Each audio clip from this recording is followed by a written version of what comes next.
Монголчууд нийгэм журам давшин орсон нь номноос бэлтгэв. Боловсрол телевиз Монс өдөр хэвлийн газар хамтран хүргэж байна.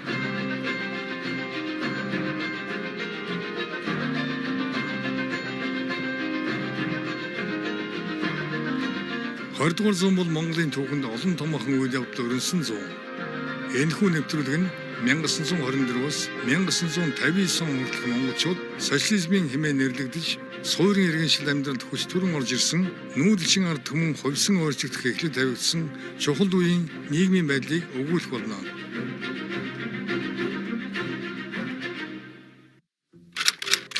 Хувьсгал соёл бол феодалтай тэмцэх зэвсэг.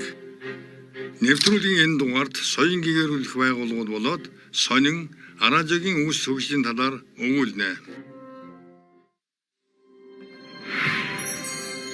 Нэвтрүүлгийн хамтрагч Монс өдөр хэвлэлийн газар. Сэнгэлд хүрээлэн улаан гэр, улаан булан клуб. Сэнгэлдэх хүрээлэн 1923 оны 1-р сарын 19-нд Монгол Ардын нам Ардын засгийн газраас соёлын гэрлийн байгууллагыг үүсгэн хөгжүүлэх зорилгоор Сэнгэлд хүрээлэн байгуулах шийдвэр гаргажээ. Энэ шийдвэрийн дагуу нам залуучуудын эвлийн гишүүдийн итг санаачлал дээр тулгуурлан хүн ам төвлөрсөн нийслэл хүрээ Улиастай Алтан булаг хотод Сэнгэлд хүрээлэн байгуулж бүжиг наадам, жүжиг ший гарган үзүүлж ард олны дунд хувьсгалт суртал, шин соёлыг дэлгэрүүлэх ажлыг эрчимтэй явуулж эхэлсэн байна. 1925 онд ардыг гэгэрүүлэх яамд соёл гэгэрлийн байгууллагуудыг удирдах үүрэг бүхий ардын боловсролын хэлтсийг байгуулжээ. Улмаар хөдөөд гэгэрлийн гэрийг анх үүсгэн байгуулсан нь малчин ардын дунд соёл хүмүүжлийн ажил зохиоход хамгийн тохиромжтой хэлбэр болсон бөгөөд түүнийг удалгүй улаан гэр хэмээн нэрлэх болж 1929 он гэхэд улаан гэрийн тоо 16 болжээ. 1925 онд хан Хэнти, Богд хаан, Цэцэрлэг мандал, хан Тайшир, Чандман уулын аймагуудад клуб байгуулж 1926 оноос зарим хошуудад клуб улаан булан байгуулж эхэлсэн бөгөөд 1927 он гэхэд хориод клуб 100 орчим улаан булан үйл ажиллагаа явуулж эдгээр клуб улаан булангууд олон түмэнд нам засгийн бодлогыг таниулах ард олныг бичиг үсэгт боловсруулах ажил явуулж байжээ. 1928 онд клубын эрхлэгчдийг бэлтгэх төр сургууль байгуулж соёл гэгэрлийн ажилтныг бэлтгэж эхэлсэн бөгөөд Улаанбаатар хотын клуб улаан булангийн эрхлэгчдийн анхдугаар зөвлөвөн зохион байгуулагдсан нь нийт соёл гэгэрлийн байгууллагуудын ажлыг цаашид сайжруулахад чухал ач холбогдолтой арга хэмжээ болжээ.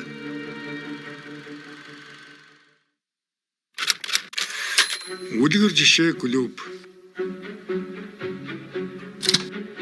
1934 оны 9-р сарын 20-нд Амгаланбаатар хотноо соёлын ажлыг үлгэр жишээчээр зохион байгуулах зорилго бүхий үлгэр жишээ клуб байгуулсан байна.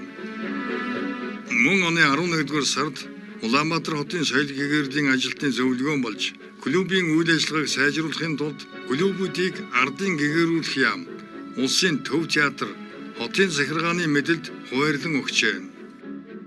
1930-ад оноос цэрэг эрсийг эрэлхэх зоригтой эх орон зүйлсээр хүмүүжүүлэхэд ихээхэн анхаарал хандуулж эхэлжээ. Энэ үйл хэрэгт 1932 онд байгуулагдсан цэргийн төв клуб чухал үүрэг гүйцэтгэжээ. 1934 оны байдлаар ардын цэргийн дотор номын сан бүхий 23 клуб ажиллаж байсан бөгөөд цэргийн албан хаагчид соёл гэгэрлийн үр шимийг анхлан хүртэгчид болсон төдийгүй нийт ардыг сургам боловсруулахад чухал үүрэг гүйцэтгсэн юм. Төв суурин газарт клуб, хөдөөд улаан гэр, албан газруудад улаан булан нэртэйгээр үйл ажиллагаа явуулж байсан соёл гэгэрлийн байгууллагууд өргөжин тэлсээр 1940-оос 1960-ад оны хооронд клубын тоо үлэмж нэмэгдсэн нь соёл гэгэрлийн ажил гарсан чухал ололт байлаа.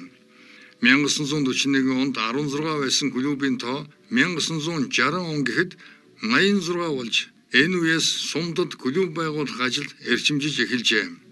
1945 оны 5-р сард Монгол Ардын хувьсгалт намын төв хорооны улс төрийн товчоо бүх сумдад улаан булан байгуулах шийдвэр гаргаж, сумдын улаан булан бол сум орны нутаг дэвсгэрт оршиж байгаа бүх хөдөлмөрчдийн соёл боловсролын төв байх ёстой хэмээн заасны дагуу 1945 оны сүүл үе гэхэд бүх сумдад улаан булан байгуулах зорилтыг үндсэнд нь шийдвэрлэжээ.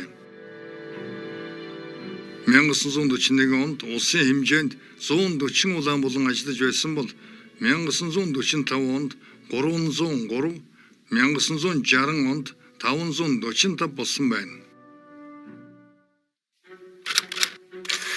Хувьсгал хэвлэлүүд бол хүн ардыг соён гэгэрүүлэх ажлын эхлэл. Ардын хувьсгалын ялалтын дараагнаас ард түмнийг хувьсгалт үзэл санаагаар хүмүүжүүлэх чухал хэрэглүүр болох нам төрийн хэвлэл бий болгох шийдвэрийг ардын засгийн газраас гаргаж 10 дугаар сарын 30-ны өдрийн засгийн газрын тогтоолоор сэтгүүл бичгийн хорооны дүрмийг баталжээ.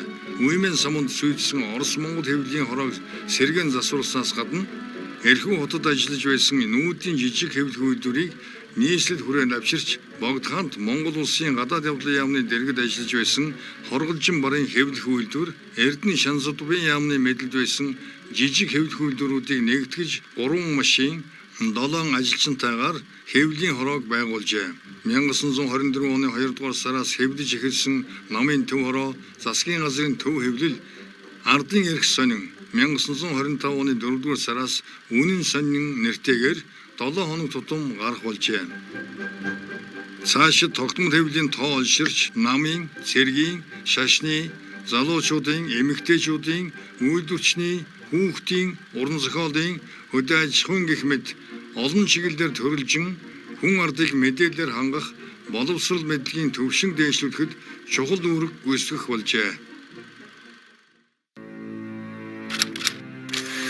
Орон нутагт хэвлэх үйлдвэрүүд байгуулагдаж аймагуд өөрийн сонинтой болов.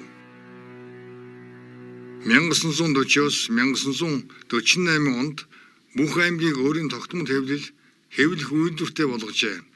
Хот хөдөөд ном хэвлэх үйлдвэр, номын худалдааны газрууд байгуулагдсан соёлын томоохон ололтын нэг байсан юм.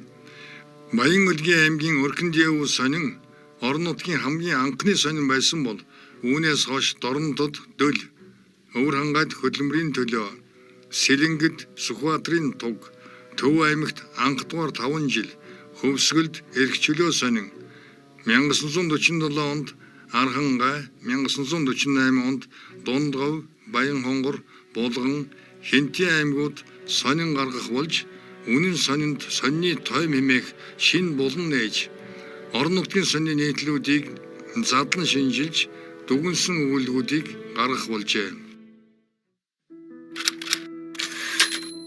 Агаарын сонин буюу радио.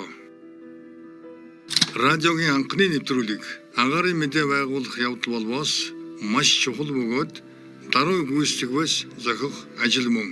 1931 оны 5 дугаар сарын 1-нд засгийн газрын байр, ардын сэнгэлд хүрээлэн, Ленин клуб зэрэг газруудын лозон чимэглэл дунд урд хожид үзэгдээгүй нэгэн сонин чимэг хүмүүсийн нүдэнд содон тусч байлаа.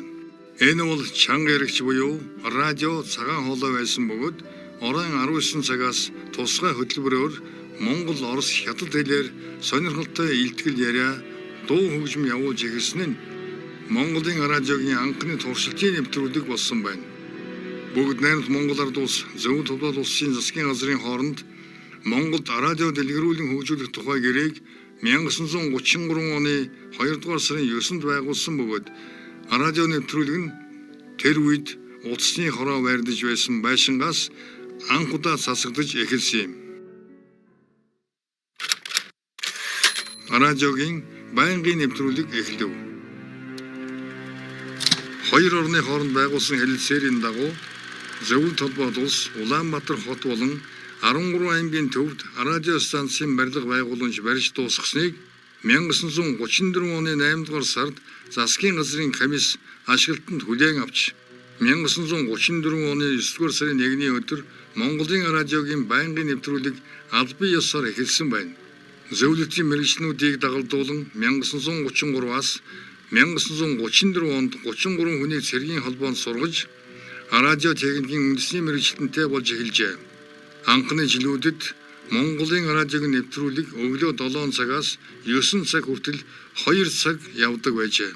Радиогийн өглөөний нэвтрүүлэг буян нэмхийн Монгол Интернационал дуугаар эхэлж мөн энэ дуугаар нэвтрүүлгээ төгсгдөг байжээ. Хэрв уран сайханчид ямар нэгэн шалтгаанаар ирж амжихгүй бол радиогийнхан өөрсдөө дуулж хөгжимддөг байжээ. 1941 онд Майнбаяраар улсын төв театрын концерт дээр оюуны гайхамшигт лимб дуулах жүжигийг радиогоор нэвтрүүлэн Алтан булаг хотоос баярын шууд сурвалжлага хийж киноны шорина фон аппаратыг ашиглан дууг хальсанд бичиж радиогоор анх дамжуулж туршсан амжилттай болсон байна. 1940-ад оны радиогийн нэвтрүүлгийн дүр төрх. Найны жилүүдэд радио өглөөний 7 цагаас 9 цаг хүртэл, оройн 17 цагаас 22 цаг хүртэл өдөр бүр тогтмол 7 цагийн нэвтрүүлэг хийдэг болсон бөгөөд 22 цагаас 24 цаг хүртэл зөвлөлтийн нэвтрүүлгийг дамжуулдаг байжээ. Монголын радио 10 жилийнхэн ойг тэмдэглэх үеэр буюу 1944 оны 9-р сарын 1-ний байдлаар Улаанбаатар хотод бүх айл өрхийн 70%, хөдөө орон нутагт айл өрхийн 46% нь радиотой болсон байв. Дараагийн дугаараар кино, хөгжим, утга зохиол, зураг урлын үүсэл хөгжил болоод анхдагч бүтээлүүдийн талаарх сэдвээр эргэн уулзах болно.